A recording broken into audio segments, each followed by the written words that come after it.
कोण सरपंच आहे का? हा. का रे भडवे? कोण बोलतोय? हा, हा. बेडवरून बोलतो पप्पा.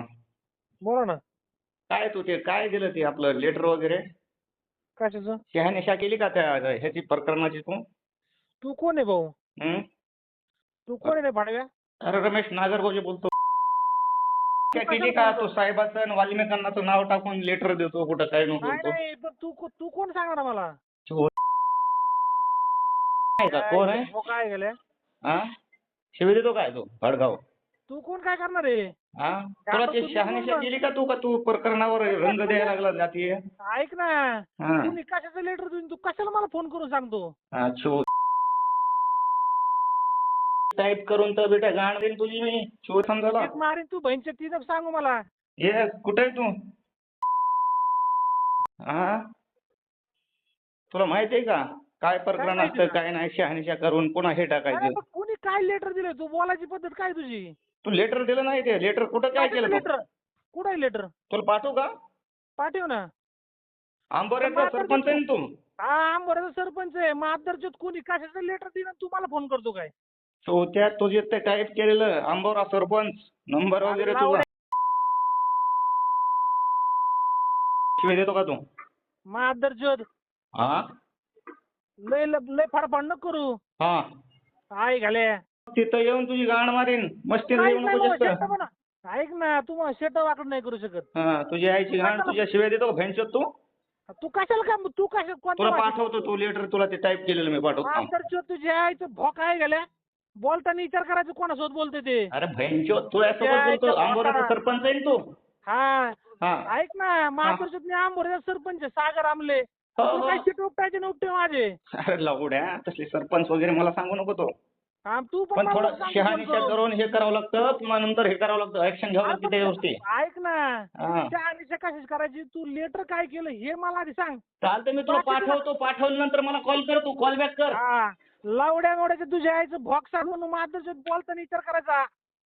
छोट्या शिवी देऊ नको तुला अजून बी सांगतो नीट मी. तू काय शेट उपटणार माझे सांग. हा.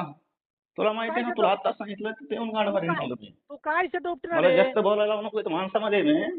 ऐक ना, तू बोलायला लावू नको. नाही तुला मी कोण हेच माहित नाही भैंचोद. अरे भैंच्या तू कोणी असं सरपंच असं नाही तर कोण असेल तिकडे बाहेर बनगडी मला काय घेणं नसतं.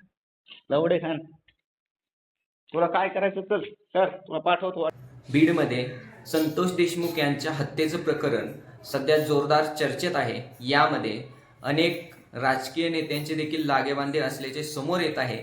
यातच बीडमधील आणखी एका सरपंचाला धमकी दिल्याचे कॉल रेकॉर्डिंग सोशल मीडियावरती व्हायरल होत आहे.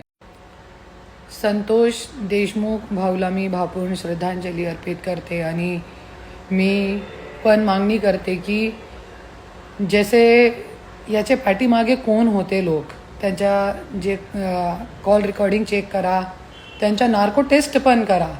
कोणी प्रवृत्त करताय असे युवकांना, ते ज्यांनी मर्डर केलेला आहे, ज्यांनी किडनॅपिंग केली होती, ते मुलगा खूप युवा आहे.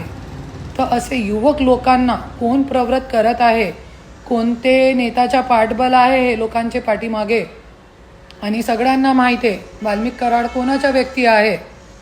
याच्यामध्ये वाल्मिक कराडचे कॉल रेकॉर्ड आलेले आहे आणि वाल्मिक कराड कोणाच्या व्यक्ती आहे, कोणत्या व्यक्तीचे सपोर्ट, धनंजय मुंडेचा सपोर्ट आहे त्यांना. आणि दोन एकमेक मिळून काम करताय. गेले काही वर्ष झाले दोघी सोबत आहे.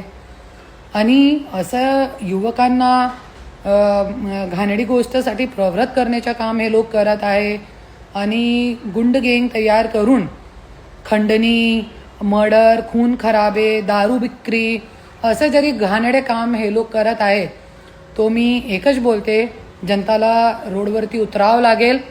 आणि आज तुम्ही बघितलेलं आहे व्हाईट हाऊसमध्ये राष्ट्रपतीला व्हाईट हाउस में से भगना पड़ गया था राष्ट्रपति को, काले गोरों का जब कुछ तो उनके प्राइम मिनिस्टर राष्ट्रपति ने कुछ कहा था उनको. श्रीलंका में भी संसद में लोग घुस के बैठ गए थे. थाईलैंड में भी वैसे ही हुआ था, जनता घुस के बैठ गई थी. और जब तक उनके मन का वो कानून नहीं बना तब तक उठे नहीं. 2 महीने रोड पे थे लोग. तो हमको भी यदि ऐसा करना पड़ेगा तो हम करेंगे.